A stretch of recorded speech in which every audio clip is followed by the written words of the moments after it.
వాక్యం వానవలె కురియును, సత్యం పూవలె వికసించును. సత్యం సత్యమే, సత్యం సత్యమే, సత్యం సత్యమే, సత్యం సత్యమే.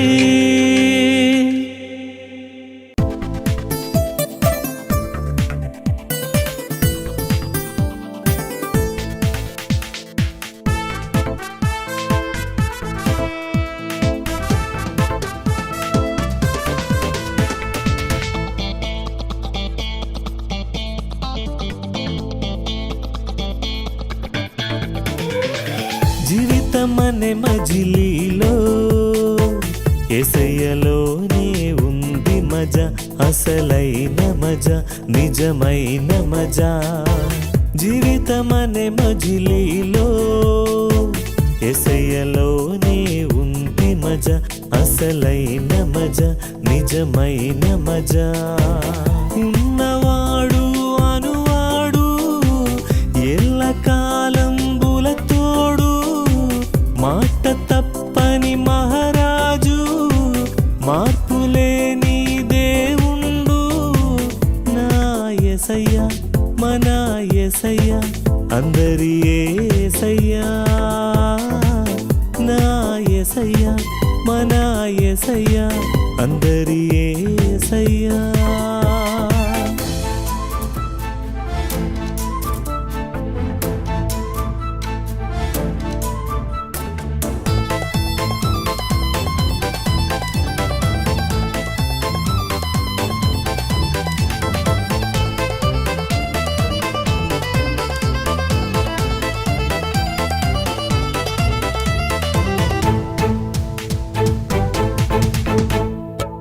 కృంగి ఉన్నావా,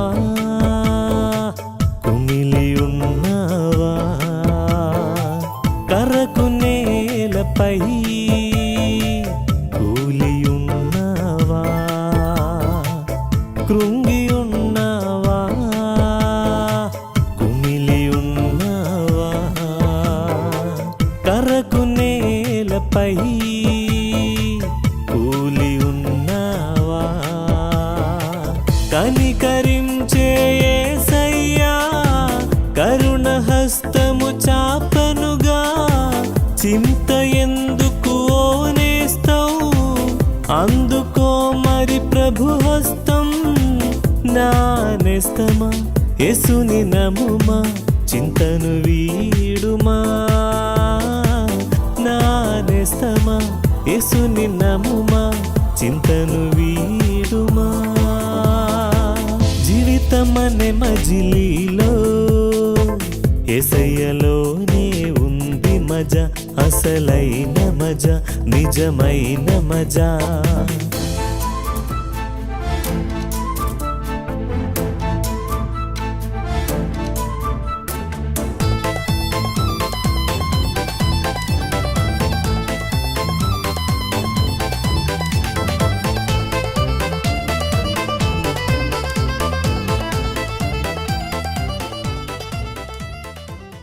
సత్యం సత్యమే అనే ఈ కార్యక్రమానికి స్వాగతం. దేవుడు మీకు మంచి వాక్య సందేశం వినడానికి అవకాశం ఇచ్చారు. సత్యం సత్యమే.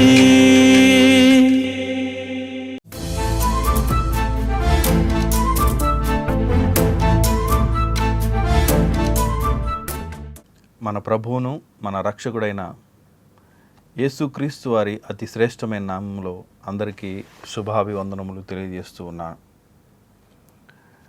మన యొక్క జీవితం గురించి మనం ఆలోచించినట్లయితే కొన్ని విషయాలు, ముఖ్యమైనటువంటి విషయాలు బైబిల్ గ్రంథం నుంచి మాత్రమే మనకి సమాధానాలు దొరుకుతాయి. బైబిల్ ఎప్పుడూ కూడా విమోచన అనే మాట గురించి మాట్లాడుతూ ఉన్నది. ఏంటి విమోచన? విమోచన అంటే అవును, మనిషికి ఒక విమోచన కావాలి, మనిషికి ఒక విముక్తి కావాలి. అంటే మనిషి కొన్ని బంధకాల్లో ఇరుక్కుపోయాడు అనేటువంటి విషయాల్ని బైబిల్ గ్రంథం మనకి సెలవిస్తుంది. మన జీవితం గురించి మనం ఆలోచించినా కానీ నేను ఏదో చెయ్యకూడనిది నేను చేస్తున్నాను, ఏదో చెయ్యాలనుకుంటున్నాను మంచి, కానీ దాన్ని చేయలేకపోతున్నానని మనకు అనిపిస్తుంది. అది మన మనస్సాక్షిని ఒకసారి మనం పరిశీలించుకుంటే, ఒక మంచి పని చేయాలి, నేను సరైన మార్గంలో నేను నడుచుకోవాలి అని మనం అనుకున్నప్పుడు దాని ప్రకారము ఆ సరైన మార్గంలో మంచి మార్గం వెళ్ళలేని స్థితిలోకి వెళ్ళిపోతున్నాం. ఎందుకు అనంటే నీకంటూ ఒక స్వాతంత్రం లేదు, నీకంటూ ఒక స్వేచ్ఛ లేదు. మనం అనుకుంటున్నాం నాకు ఫ్రీడమ్ ఉంది, నాకు స్వేచ్ఛ ఉన్నది, నాకు నచ్చినట్లుగా నేను నిర్ణయాలు తీసుకోగలను, నాకు నచ్చినట్లుగా నేను బ్రతకగలను, నాకు నచ్చిన చోటకి నేను వెళ్ళగలను అని అనుకుంటారు. కొన్ని విషయాలు ఏదో నువ్వు వెళ్ళేవి, నువ్వు ప్రయాణం చేసేవి, కొన్ని పనులు నువ్వు చేయగలిగేవి, నువ్వు చేయగలుగుతావు. కానీ ఏదైతే నువ్వు మంచి చేయాలనుకుంటున్నావో, ఏదైతే పరిశుద్ధంగా ఉండాలనుకుంటున్నావో, ఏదైతే పవిత్రమైన మార్గం వెళ్ళాలనుకుంటున్నావో దానిని చేయలేని స్థితిలో ఉంటున్నావు మనిషి. ఏదైతే చెడు చేయకూడదని అనుకుంటున్నావో దాన్నే చేస్తున్నావు. మంచి చేయాలనుకుంటున్నావు, చేయలేని స్థితిలో ఉన్నావు. చెడు చేయకూడదు అనుకుంటున్నావు, కానీ దాన్నే చేస్తున్నావు. అంటే మనిషికి ఒక స్వేచ్ఛ అనేది లేదని మన మనస్సాక్షే మనకి సాక్ష్యం ఇస్తుంది. అందుకని బైబిల్ గ్రంథం సెలవిస్తుంది, మనిషికి విమోచన అవసరం. బైబిల్ యొక్క సారాంశం కూడా విమోచనే.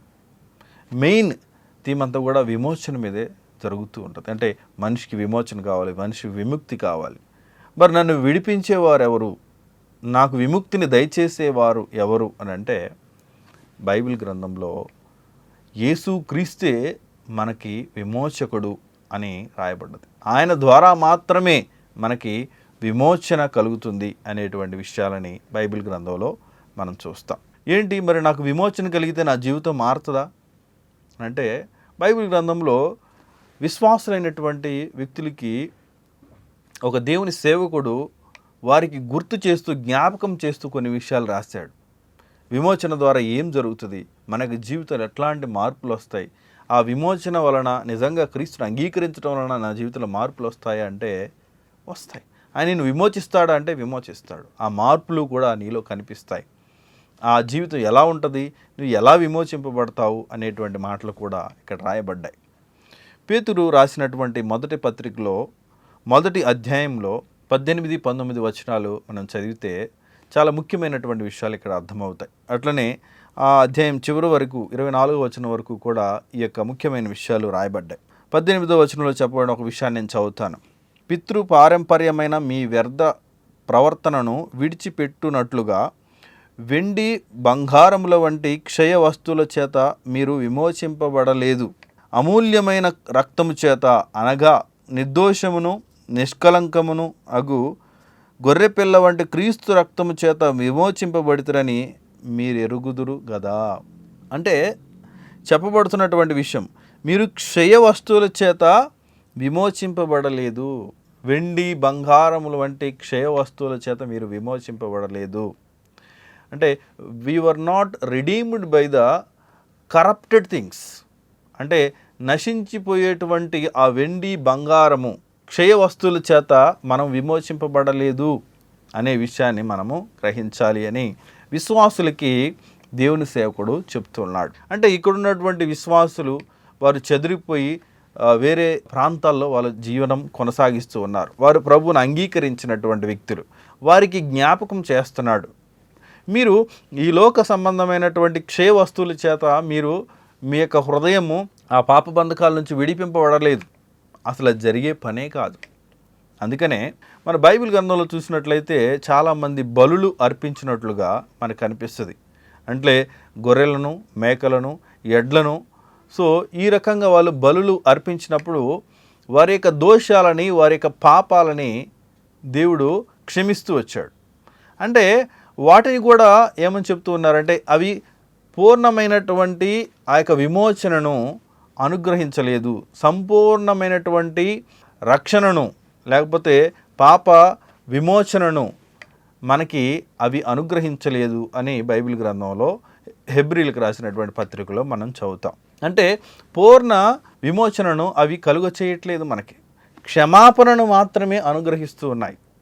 అందుకని ఈ లోకంలో చాలా రకరకాల మనుషులు కూడా దాన ధర్మాలు చేయడం ద్వారా నా పాపాలు క్షమింపబడతాయేమో ఏమంటారు, ఇంకా అన్నదానాలు చేస్తూ నా దోషాలు, నా యొక్క పాపాలు క్షమింపబడతాయి, కడిగివేయబడతాయి అని వెళ్తూ ఉంటారు. అప్పట్లో ఇశ్రాయేలీలకు కూడా అదే మాట చెప్తూ వచ్చాడు, ఏంటంటే అవి పూర్ణ సిద్ధి కలుగ చేయట్లేదు. ఆ ఎడ్ల యొక్క మేకల యొక్క రక్తము పూర్ణ సిద్ధి కలుగ చేయట్లేదు. మీరు చేసేటువంటి ఆ భక్తి కూడా మీకు పూర్ణ సిద్ధి కలుగ చేయట్లేదు. ఇంకా మీరు బంధకాల్లోనే ఇరుక్కుపోయి ఉన్నారు అనేటువంటి విషయాన్ని కూడా తెలియజేస్తూ ఉన్నాడు. చాలామందికి ఈ విషయం అర్థం కాదు. ఇది నేనిచ్చే సహాయం వలన, నేను చేసే డబ్బు సహాయం వలన, అన్నదానం వలన నాకేదో పుణ్యం కలుగుతుంది అని మనం అనుకుంటాము. కానీ నీ యొక్క పాపాల నుంచి నీవు విమోచింపబడవు. నీవు ఏదైతే బంధకాలలో ఇరుక్కుపోయి ఉన్నావో ఆ బంధకాల నుంచి నీవు విడిపింపబడవు. అవి నశించిపోయేటువంటి వస్తువులు, క్షయ వస్తువులు అని అక్కడ రాయబడింది. ఆ నశించిపోయేటువంటి వస్తువుల ద్వారా నీకు పూర్ణ విమోచన అనేది, పూర్ణ సిద్ధి అనేది కలుగదు. అందుకనే పితృపారంపర్యమైన మీ వ్యర్థ ప్రవర్తనను విడిచిపెట్టినట్లుగా వెండి బంగారముల వంటి క్షయ వస్తువుల చేత మీరు విమోచింపబడలేదు. అంటే వారు అంతకుముందు పాపపు స్థితిని, అపవిత్రపు స్థితిని, భయంకరమైనటువంటి పడిపోయినటువంటి స్థితిని కొనసాగిస్తూ వచ్చారు. ఇప్పుడు ఏంటంటే వాళ్ళు ప్రత్యేకమైనటువంటి వ్యక్తులు. ఆ విషయాన్ని జ్ఞాపకం చేస్తున్నారు. మీరు అప్పట్లో ఆచారాలు ఇవన్నీ కూడా చేస్తూ వచ్చారు. వాటి వలన మీకు పూర్ణ సిద్ధి కలుగలేదు, పూర్ణమైనటువంటి విమోచన మీకు కలుగలేదు. అవి క్షయమైపోయేటువంటివే. అందుకనే వాటి గురించి మాట్లాడుతూ ఏమని చెప్తాడంటే, అవి కేవలము ఆ సమయంలో టెంపరీగా, తాత్కాలికంగా అప్పటి వారి దోషాలు కొంతకాలం వరకే క్షమింపబడే. అందుకనే ఎడ్ల యొక్క మేకల యొక్క వాళ్ళు రక్తాన్ని చెందించేటప్పుడు ఈ సంవత్సరం వాళ్ళు బలిచ్చేవాళ్ళు, మళ్ళీ వచ్చే సంవత్సరం కూడా వారి యొక్క దోషాల నిమిత్తము బలిని అర్పించినట్లుగా మనం చూస్తాం. అంటే ఈ సంవత్సరం వాళ్ళు బలిచ్చినప్పుడు వారికి పూర్ణసిద్ధి కలగాలి కదా, ఇంకెప్పటికీ బలి ఇవ్వకుండా ఉండాలి కదా. మరలా మళ్ళీ వచ్చే సంవత్సరానికి పాప పరిహార బలిని అర్పిస్తున్నారు. అంటే వారి యొక్క దోషాలు మరలా వాళ్ళు జ్ఞాపకానికి వస్తూ ఉన్నాయి. అంటే ఆ దోషాలు పూర్తిగా కడిగివేయబడట్లేదు. అవన్నీ కూడా జ్ఞాపకం చేస్తూ మీరు క్షయ వస్తువుల చేత మీరు విమోచింపబడట్లేదు.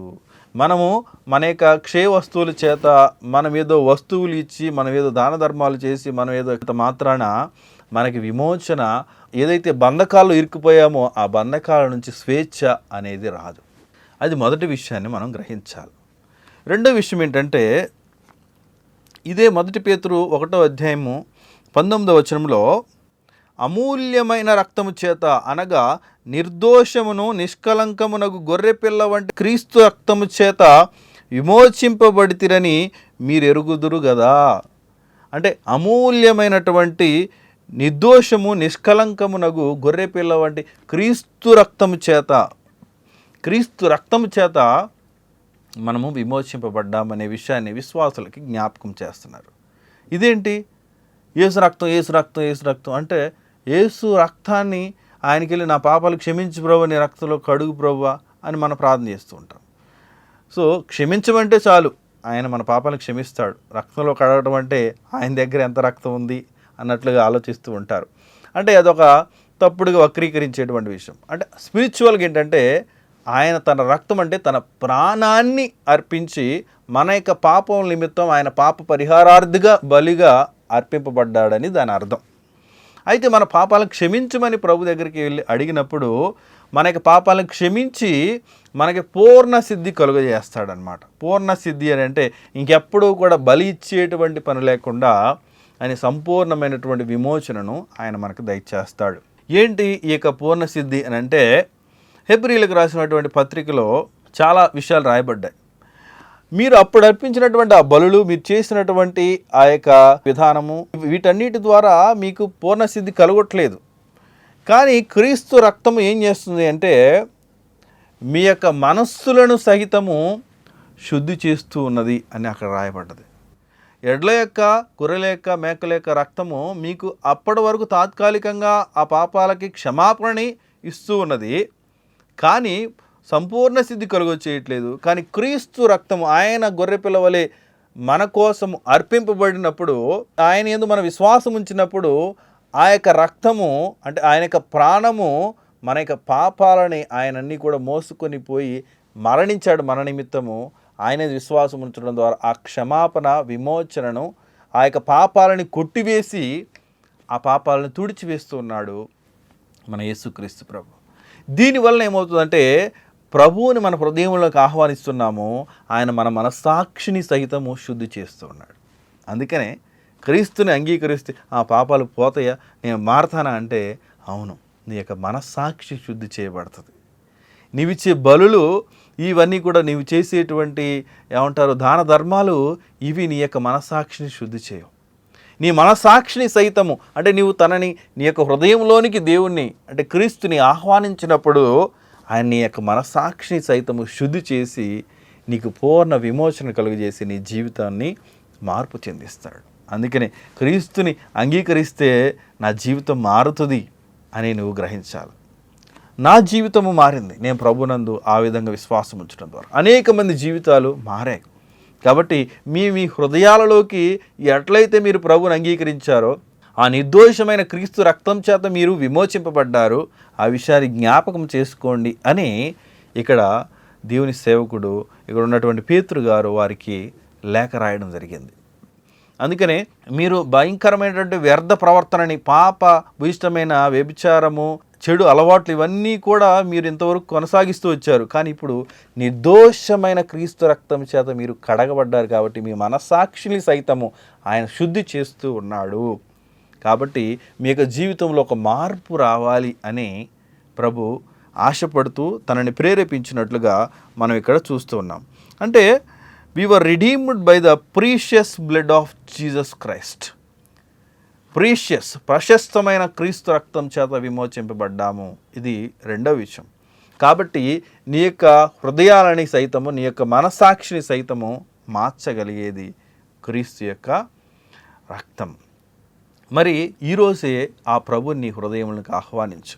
ఇప్పటివరకు చాలాసార్లు అనుకొని ఉండొచ్చు, నా జీవితాన్ని ఎవరు బాగు చేస్తారు, నేను చర్చికి వెళ్ళినా నా మనసు మారట్లేదు, నేను ఇంకేదో దాన ధర్మాలు చేసినా నా జీవితం మారట్లేదు, నా చెడు అలవాట్లు ఏం మారట్లేదు, నేను పాపమనే బంధకాల్లోనే కొనసాగుతూ ఉన్నాను, ఇంకా నాకు స్వేచ్ఛ లేదు, మంచి చేద్దాం అనుకున్నా చేయలేకపోతున్నాను, చెడు చేయకూడదు అనుకుంటున్నా దాన్నే చేస్తున్నాను, ఇంకా నాకు స్వేచ్ఛ లేదు, అందరూ కూడా ఇంతేలే, అందరి జీవితాలు కూడా ఇంతేలే, ఏ భక్తి చేసినా ఎక్కడికి వెళ్ళినా ఈ జీవితాలు మారవు, మనిషి ఇంతే అని ఒక అజ్ఞానపు స్థితిలో నువ్వు ఆలోచిస్తున్నావా? లేదు సహోదరా, లేదు సహోదరి.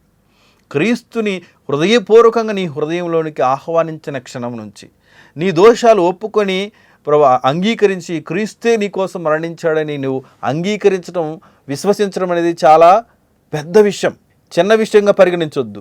నీ యొక్క హృదయంలోనికి ఆయన ఆహ్వానిస్తున్నావు. ఆయన నీ యొక్క జీవితాన్ని, మనస్సాక్షిని సైతం శుద్ధి చేసి నిన్ను పాప బంధకాల నుంచి విడిపించి నిజమైనటువంటి స్వేచ్ఛ ఏంటో చూపిస్తాడు, మంచి చేయడం ఏంటో దేవుడు చూపిస్తాడు. సో ఏ విధంగా బ్రతకాలో ఆయన నీకు చూపిస్తాడు. నీ హృదయంలో గొప్ప మార్పుని, గొప్ప వెలుగుని, గొప్ప స్వేచ్ఛని దేవుడు తీసుకువస్తాడు. కాబట్టి ఇది చిన్న విషయంగా నీవు పరిగణించవద్దు, ఇది చాలా ప్రాముఖ్యమైనటువంటి విషయం. చిన్న విశ్వాసమే నీ జీవితాన్ని మార్చేది. ఈ దినమందే ఆ యొక్క విశ్వాసాన్ని కలిగి ఉండాలని మనవి చేస్తూ ఉన్నాను.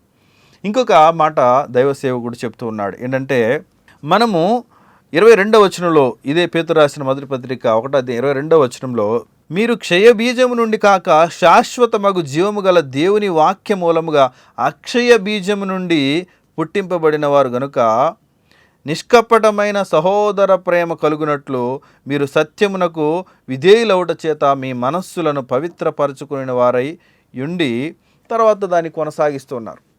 అంటే ఇక్కడ 22వ వచనంలో చూసినట్లయితే, మీరు క్షయబీజము నుండి కాక శాశ్వతమగు జీవము గల దేవుని వాక్యమూలముగా అక్షయ బీజము నుండి మీరు పుట్టింపబడిన వారు అని చెప్తూ ఉన్నారు. క్షయం అంటే నశించిపోయేటువంటి విత్తనం ద్వారా కాదు, నశింపరాని అంటే వాడబారని అక్షయమైనటువంటి విత్తనం, బీజం అంటే విత్తనం ద్వారా మీరు పుట్టింపబడినటువంటి వారు.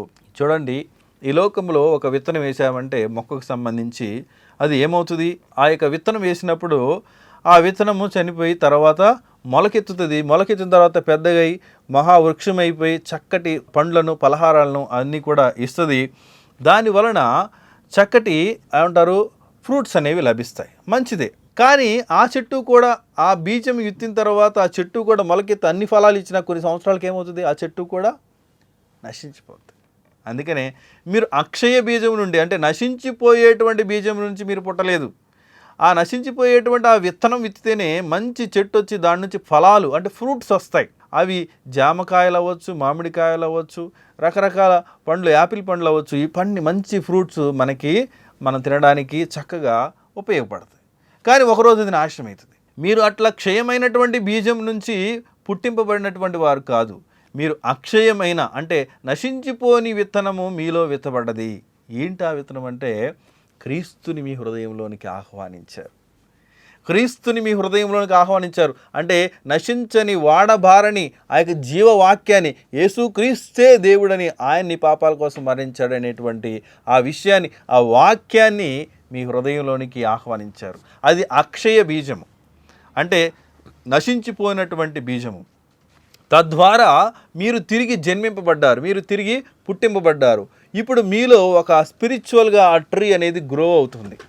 ఆ విత్తనం విత్తబడదు కదా, ఆత్మీయంగా ఆ యొక్క చెట్టు అనేది, మొక్క అనేది మొలిసి ఫలాలను ఇస్తుంది. అంటే ఆత్మీయమైనటువంటి ఫలాలను ఇస్తుంది. తద్వారా మీలో ప్రేమ, ఆప్యాయత, అనురాగాలు, ఈ యొక్క తగ్గింపు, ఈ యొక్క అంటే ఆత్మ ఫలాలన్నీ కూడా కనిపిస్తాయి. అందుకనే క్రీస్తుని అంగీకరించిన వారిలో ఏంటి అంతకుముందు ఇంత ప్రతి విషయానికి కూడా కోపగించుకొని ర్యాష్ అయిపోయి ప్రతి దానికి కూడా కొట్లాటలకు వెళ్ళిపోయేటువంటి వ్యక్తి ఇప్పుడేంటి ఇంత నిదానంగా ఉన్నాడు అంటే, ఎందుకంటే అక్షయ బీజం నుంచి పుట్టింపబడిన వారు, అంటే క్రీస్తుని తమ హృదయంలోనికి ఆహ్వానించి ఆ యొక్క జీవవాక్యాన్ని, క్రీస్తే నా కొరకు మరణించాడనేటువంటి సత్యవాక్యాన్ని హృదయంలోనికి ఆహ్వానించడం ద్వారా వారి జీవితంలో ఎట్లాంటి ప్రేమ, ఆప్యాయత, తగ్గింపు ఇవన్నీ కూడా కనిపిస్తున్నాయి. కాబట్టి నీ జీవితంలో కూడా ఇట్లాంటి ప్రేమ, ఆప్యాయత, అనురాగాలు కావాలని నువ్వు ఆశపడుతున్నావా అంటే క్రీస్తుని నీ హృదయంలోనికి ఆహ్వానించాల్సిందే.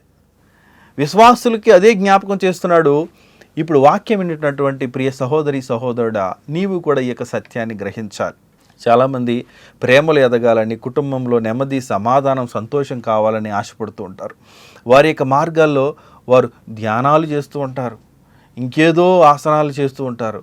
కానీ ఆ జీవితంలో మార్పు ఉండదు, ప్రేమ ఉండదు, తగ్గింపు ఉండదు, సహనం ఉండదు, శాంతి, హృదయంలో నెమ్మది ఇవన్నీ ఏముండవు. అలజడి, గందరగోళం ఇవన్నీ కూడా ఉంటూ ఉంటాయి. ఎందుకంటే వారి సొంత మార్గాలలో వెతుకుతూ ఉంటారు. ఎక్కడికి వెళ్ళి దాన ధర్మాలు, ఏదేదో ఒకటి మంచి పనులు చేద్దాం అనుకుంటారు. కానీ వాటి ద్వారా వారి యొక్క హృదయ శుద్ధి కలుగదు. క్రీస్తుని తమ హృదయంలోకి ఆహ్వానించడం ద్వారా మాత్రమే హృదయ శుద్ధి కలుగుతుంది. ఈరోజు ఈ సత్యాన్ని గ్రహించిన ప్రియ సహోదరి, సహోదరుడా, క్రీస్తుని ఈ రోజు నుంచి నీ సొంతం చేసుకో. ఆయన నీలో ఆత్మ ఫలాన్ని దయచేసి నీ జీవితాన్ని మారుస్తాడు. కుటుంబంలో ప్రేమ నింపుతాడు, నీ జీవితంలో ప్రేమని, సంతోషాన్ని నింపుతాడు, నీకు తగ్గింపు నేర్పిస్తాడు, హృదయంలో నెమ్మదిని, సమాధానాన్ని దయచేస్తాడు. సో నీవు ఇష్టపడినట్లయితే ఈరోజే ప్రభు నీ హృదయంలోకి ఆహ్వానించడానికి ఒక నిర్ణయం తీసుకో. నేను కూడా ప్రార్థన చేస్తాను. ఆ విధంగా నీ హృదయంలో కూడా ఒక నిర్ణయాన్ని తీసుకోవాలని మనవి చేస్తున్నాను. ప్రార్థన చేసుకుందామా? సర్వశక్తిమంతుడా, ప్రేమ, నమ్మకం కలిగిన మా తండ్రి, నీ యొక్క ఉన్నతమైన నామానికి వందనాలు, స్తోత్రాలు. ఈ యొక్క వాక్యాన్ని వింటున్నటువంటి ప్రియ సహోదరి, సహోదరుడితో నీవే మాట్లాడండి. వారి యొక్క జీవితాలను నీవే మార్పు చెందింప చేయమని వేడుకుంటున్నాం ప్రభువా. మిమ్మల్ని తమ తమ హృదయంలోనికి ఆహ్వానించినటువంటి వ్యక్తులు ఎంతో మంది వారి యొక్క జీవితాలు మార్పు చెందింపబడ్డాయి. వారి యొక్క మనస్సాక్షులు శుద్ధి చేయబడ్డాయి ప్రభు. వారి జీవితంలో ఎన్నో మార్పులు వచ్చాయి. వారి యొక్క జీవితానికి మార్గం దొరికింది. వింటున్నటువంటి ఈ ప్రియ సహోదరి, సహోదరుడు కూడా ప్రభు మిమ్మల్ని తమ యొక్క హృదయంలోనికి ఆహ్వానిస్తూ ఉన్నారు. వారి యొక్క జీవితాలను సరిచేయండి, వారి యొక్క మనస్సాక్షులను శుద్ధి చేయండి. నీవు ఆ యొక్క విమోచనను, ఆ స్వేచ్ఛను మీరే అనుగ్రహించి నిశ్చయముగా ఆశీర్వదించి చక్కటి నెమ్మదిని, సమాధాన, సంతోషాన్ని, ప్రేమను వారి జీవితాల్లో నింపుమని బ్రతిమలాడుకుంటూ ఈ యొక్క ప్రార్థనను యేసు ప్రభు వారి నామంలో మిక్కిలి వినయంతో సమర్పిస్తున్నాము తండ్రి. ఆమేన్. దేవుడు మిమ్మల్ని దీవించునుగాక. దేవుని నామానికి మహిమ కలుగునుగాక. ఆమేన్. సంతోషముతో దేవుని వాక్యం విన్నా మిమ్మల్ని ఖచ్చితంగా దేవుడు దీవిస్తారు. మీరు సంతోషంగా ఉండాలి, దీవెన పొంది జీవించాలి. ఇవన్నీ దేవుడు మీ గురించి చాలా కోరుతున్నారు. ముఖ్యంగా మీరు చాలా ప్రత్యేకమైన ఒక దీవెన పొందాలి అనే విషయం దేవుడు కోరుకుంటున్నారు. ఏంటంటే మీరు విని ఉన్నారు కదా, యేసుక్రీస్తు ద్వారా దేవుడిస్తున్న రక్షణ గురించి. యేసుక్రీస్తు ద్వారా దేవుడు మిమ్మల్ని రక్షించడానికి కోరుకుంటున్నారు. ఏ రక్షణ? పాప శిక్ష అయిన నిత్యమైన నరకం నుంచి ఉన్న రక్షణ. మనిషి పాపం చేయటం ద్వారా కదా నిత్యమైన నరకంలోకి వెళ్ళిపోవాల్సినది. నరకం అనే కఠినమైన శిక్ష నుంచి యేసుక్రీస్తు ద్వారా మీకు రక్షణ దేవుడు ఇవ్వబోతున్నారు. దాని కొరకు మీరేం పని చేయాల్సిన అవసరం లేదు. మీ పాపాలు యేసుక్రీస్తు ముందు ఒప్పుకోవాలి, పశ్చాత్తాపంతో ఒప్పుకోవాలి. యేసుక్రీస్తు ప్రభువారు మీ సృష్టికర్త అయిన దేవుడుగా ఉన్నప్పుడు కూడా మిమ్మల్ని ప్రేమించి ఈ లోకానికి వచ్చారు. మీ పాపముల కోసం మీరు అనుభవించాల్సిన శిక్ష మొత్తం ఆ కలువరి శిలువ మీద మీకోసం మీకు బదులుగా అనుభవించారు. శ్రమలు అనుభవించి మరణించిన యేసుక్రీస్తు ప్రభువారు మరణాన్ని ఓడించి 3వ రోజున తిరిగి లేచారు. ఈ విషయం మీరు నమ్ముకోవాలి. యేసుక్రీస్తు ప్రభువుని మీ రక్షకుడుగా, మీ దేవుడుగా మీరు అంగీకరిస్తే మీకు రక్షణ వస్తుంది. ఈ దీవెన మీరు పొందాలి. దాని ద్వారా ఉన్న సంతోషం మీరు జీవితకాలం అంతా అనుభవించాలి, నిత్య జీవితంలో కూడా అనుభవించాలి అనే విషయం దేవుడు కోరుకుంటున్నారు. కాబట్టి మీరు చేయాల్సినది ఇదే. మీ పాపాలు ఆయన ముందు చెప్పండి. ప్రభువా, నేనైతే పాపిని, నా పాపాల కోసం నేను అనుభవించాల్సిన శిక్ష ఆ కలువరి శిలువ మీద నా కోసం మీరు అనుభవించారు కదా. నన్ను ప్రేమించి నా కోసం మరణించిన నా రక్షకుడు, నా దేవుడు అని మీ గురించి నేను నమ్ముతున్నాను ప్రభువా అని చెప్పండి. ఈ విధముగా మీ జీవితం సంతోషంతో నింపి ఉన్న జీవితంగా మారటం సాధ్యం. దేవుడు ఈ విధముగా మిమ్మల్ని దీవించును గాక. మీ విలువైన సలహాలు, ప్రార్థన అవసరతలు మాకు తెలియజేయండి. మా address agape gospel ministries, building number 3-168/80P, Vaishnavi Nagar, Suraram, Hyderabad. Pin 500055. మా కాంటాక్ట్ నంబర్స్ 9154145978 మరియు 906-356-8798. మా ఈమెయిల్ ఐడి satyamsatyame@gmail.com. ఈ ప్రోగ్రాం మరలా వీక్షించాలనుకుంటే సత్యం సత్యమే అనే మా యూట్యూబ్ ఛానల్, ఫేస్బుక్ పేజ్, ఇన్స్టాగ్రామ్లో కూడా వీక్షించవచ్చు. దేవుడు ధారాళముగా మిమ్మల్ని దీవించును గాక.